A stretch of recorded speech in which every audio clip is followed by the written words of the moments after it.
ಹೋರಾಟ ಮಾಡಿ ಶರೀರಕ್ಕೆ ಆವೇಶವಾಗಿದ್ದಾವೆ.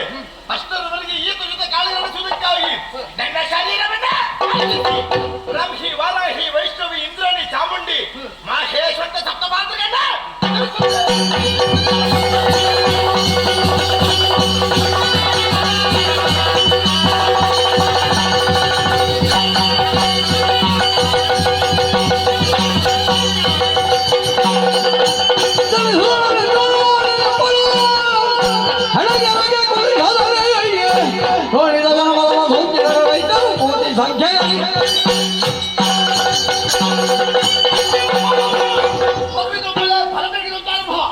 ನೋಡಿದ ಸತ್ತ ಮಾತುಗಳಲ್ಲಿ ಉಪರಾಧ ಇಂದ್ರಾವಳಿ ಎಂಬವರು ಹಣೆಗೆ ಬರೆದಿದ್ದಾಳೆ.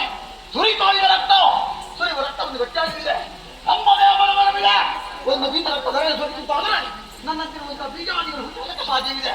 ಇದುವೇ